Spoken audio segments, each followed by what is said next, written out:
ating assessment ngayon. Una, dadaan kayo sa written exam. Kasunod sa ating practical skills kung saan ay magpe-perform kayo and sa ating oral examination. So, bago tayo pumunta doon ay papakilala ko muna sa inyo ang ating representative from TESDA, si Miss Caris Joy Orsolino. So, yan. Siya ang ating representative from TESDA. Siya ay mag-o-observe sa atin during assessment. Okay po. So, nandyan lang siya sa gilid-gilid na habang tayo nag-assessment. So, thank you, Miss Caris Joy.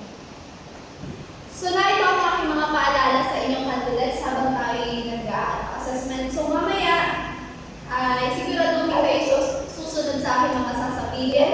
Kung hindi ko pa sinabi ay huwag ko kasi pwedeng magdulog sa inyo ng disqualification. So, dapat susunod kayo sa inyong assessor, which is sa akin, at susunod din kayo sa ating mga safety protocols kung kailangan mo sa mga PPE, kung susunod tayo ng PPE.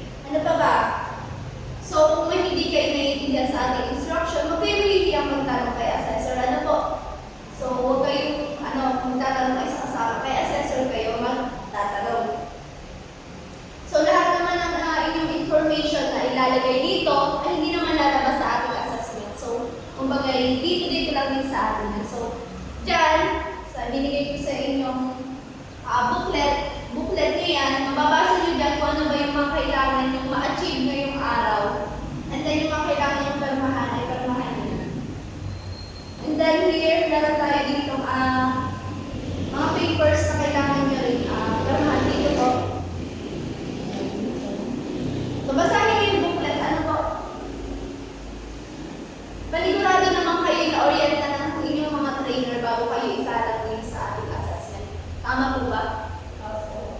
So, bago tayo magsimula sa ating written exam, nais mo itanong kung naunawaan ba ninyo ang inyong mga binasa? Yun, very good. Kung oo, ay permahan na ninyo yung isang papalit na binigay. Okay na po.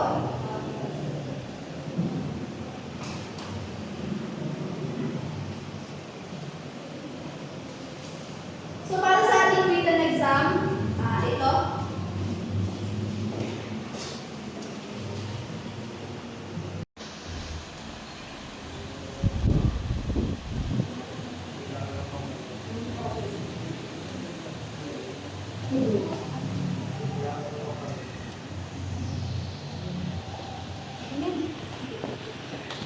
Marco.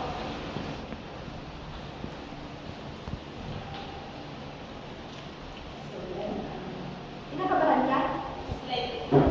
Kinakabahan. Magkakaroon na tayo ng pagkakataluhan. Kasi sa iyo ginawa, anong part ka doon nila?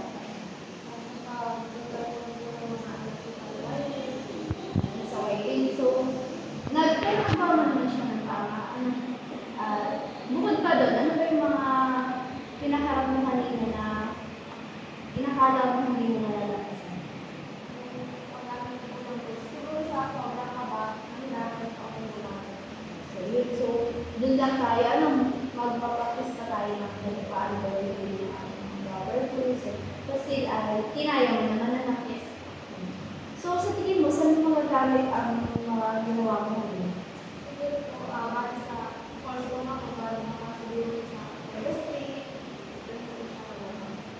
so, thank you.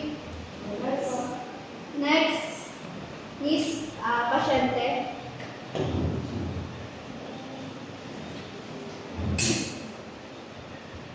Yan. Kinakabahan ka? So, kinakabahan. Basta sa ginawa mo kanina, ano yung mga challenges para sa ito?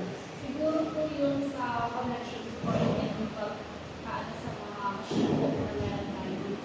So, medyo mahirap mo talaga siyang gawin para sa kagaya mo, your bird.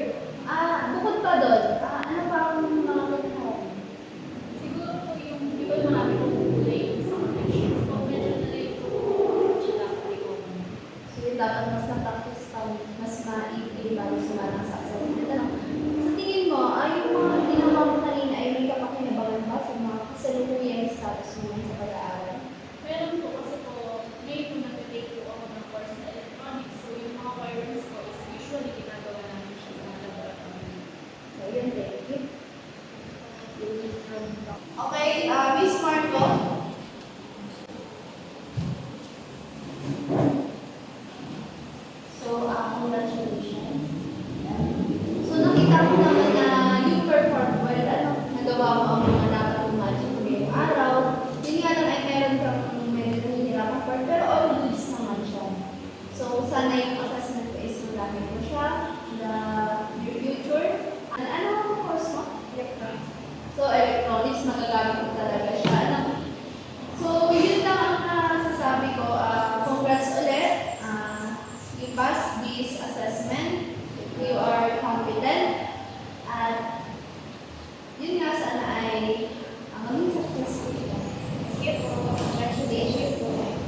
ulit sana ay magpamita pa rin tayo sa susunod. Pwede ka ulit mag-reassess, assess na lang.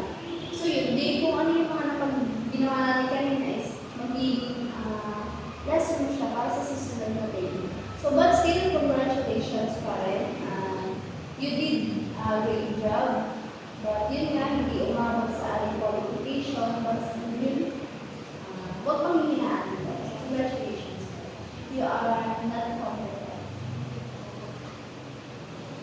So muli, maraming salamat sa inyong partisipasyon at congratulations sa inyong lahat. Once again, my name is Kaysa Garcia, your assessor for this assessment. And Ms. Caris Joy, ang ating tester representative. Hingyan muna natin siya ng konting message. So, ayun, matagumpay ko kayong binabati dahil natapos niyo ang inyong assessment sa aming assessment center. So, ayun, dahil matagumpay niyo namang natapos sa